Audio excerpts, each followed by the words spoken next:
Welcome to Meet the Candidates 2022, a voter education program brought to you by the Shakopee Chamber of Commerce. My name is Tim Zunker, and I'm the president with the Shakopee Chamber and Visitors Bureau. Our hope is that these candidate interviews and profiles will help you, the voter, understand your choices when it comes to the 2022 elections. We ask voters to arm themselves with information necessary to make educated choices and to make casting your vote a priority. Please visit the Shakopee Chamber website at shakopee.org to find out more information about the upcoming elections. And now I'd like to introduce Brian Kane, who is running for Shakopee School Board. Brian, thank you for joining us today. Thank you very much. My name is Brian Kane, and I'm interested in running for the school board. I don't have any political experience or accomplishments on the political level, and I don't think it's really needed because it's a nonpartisan position.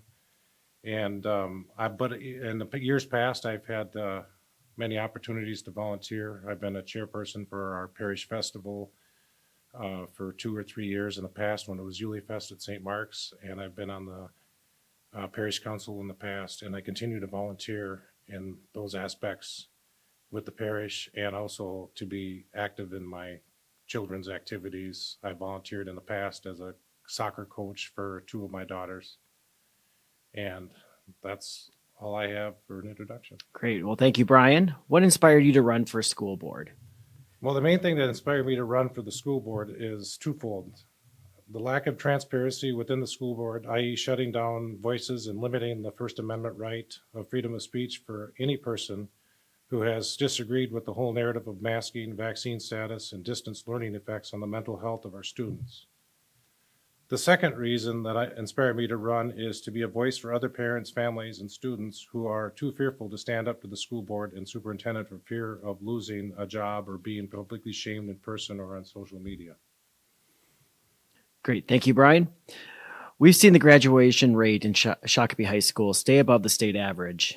What can the Shakopee School District do to not only maintain this level, but exceed it?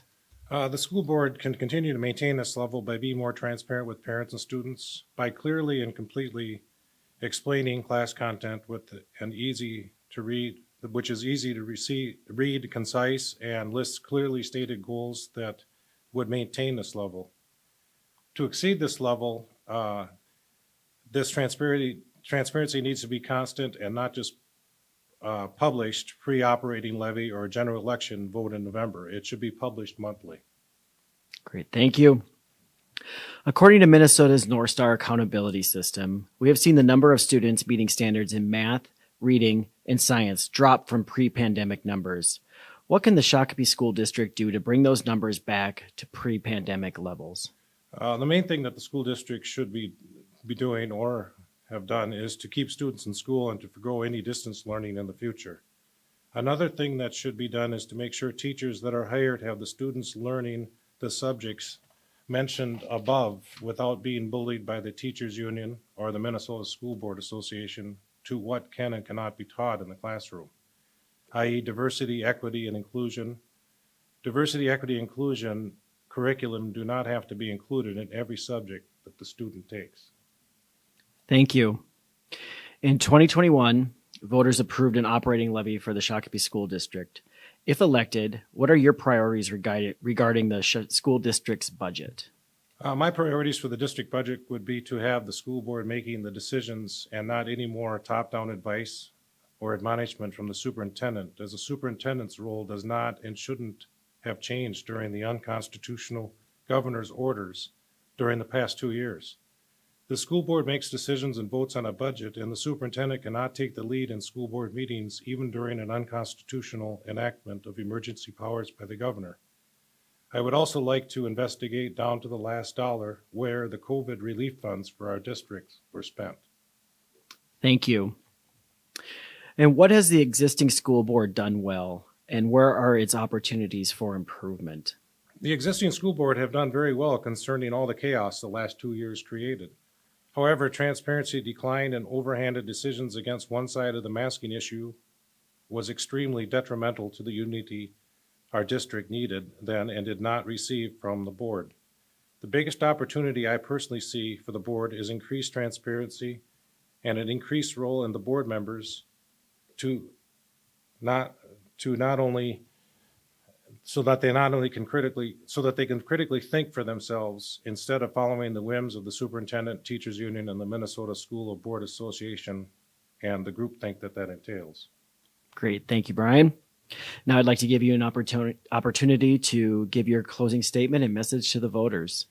Well, if I get elected, I will be a strong voice for parents and students who are fearful of not knowing what occurs in the school district. I will also advocate for more critical thinking as an individual and for others who are concerned about the increasing groupthink created by the teachers union and Minnesota School Board Association.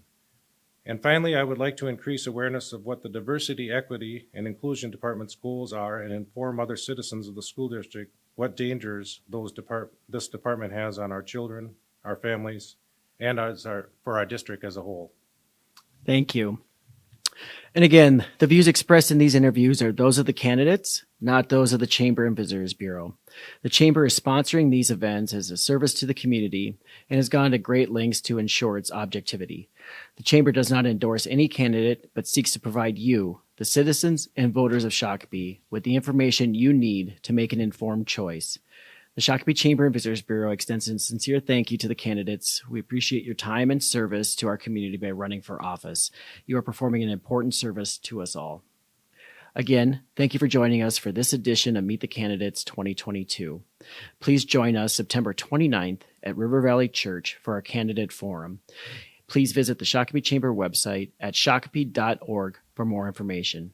Thank you. Thank you, Brian. Thank you so much for inviting me here, and thank you all those people who live in the school district. Thank you.